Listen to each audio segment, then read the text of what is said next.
Welcome back to another episode of In the Lawn with Seth on my YouTube channel, Something with Seth.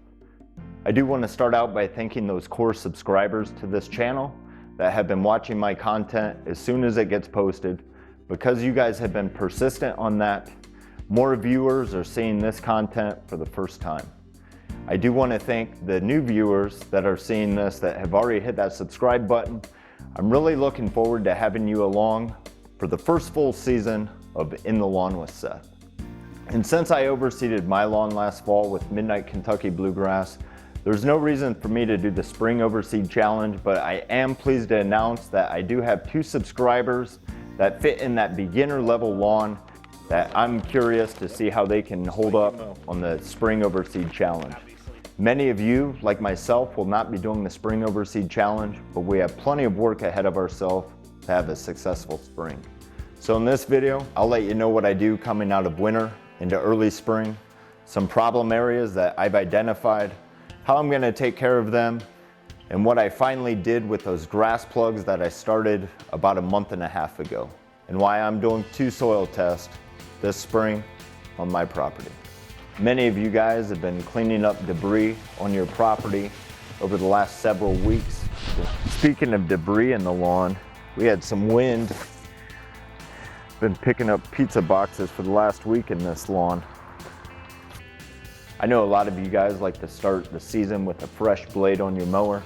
That's fine. For me, that doesn't make sense. I do have a lot of trees in this neighborhood, a lot of oak trees that are still holding on to a few leaves, some small sticks that I'll need to bag up.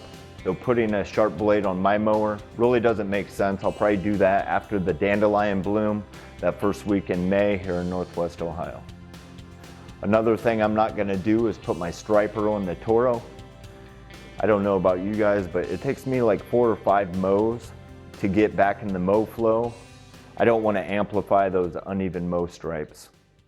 This is the front area that I overseeded last fall. Doesn't look too bad. One area that I noticed a few weeks back was this.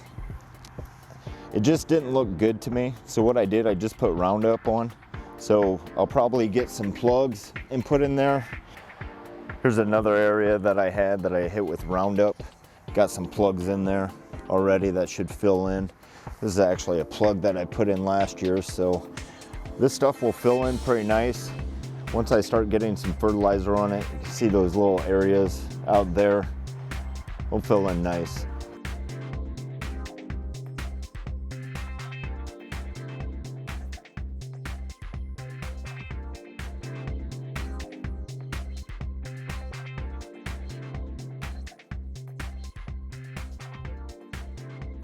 I actually had a similar area over here on the other side of the driveway that I put these plugs in. So I'm just gonna leave this like this. I'm curious to see how those fill in. This area had good grass. It had a low spot, so I just used some of that Scott's lawn soil, filled that in. Stuff works good. If you guys have dips in your lawn, get some of this stuff, maybe holes from rabbits or whatever. Get this stuff, it's good.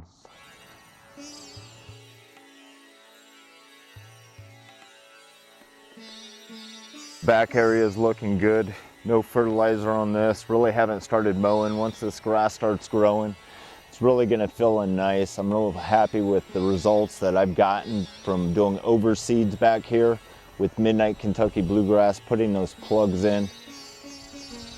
It's gonna look real nice here in a few weeks.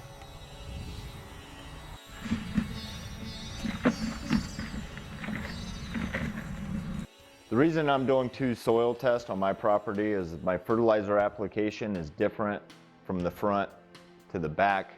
Out back, I've got a lot of these oak trees, so I'm gonna put more fertilizer down in the spring and kind of lay off in the fall back there. And out front, I'm able to irrigate that throughout the summer. So I'm gonna be putting more fertilizer out in the front than what I do in the back. If you guys haven't had an opportunity to get your sticks cleaned up, it looks like next week is gonna be a warm-up. I'm shooting this content on Saturday. It actually looks like tomorrow is gonna be in the 50s and sunny here in Northwest Ohio. It's going to be a good day, a good week to get those sticks cleaned up, get those pre-emergents down if you guys haven't already. Like always, drop me a comment, give me a like, and you guys have a good night. See you next time.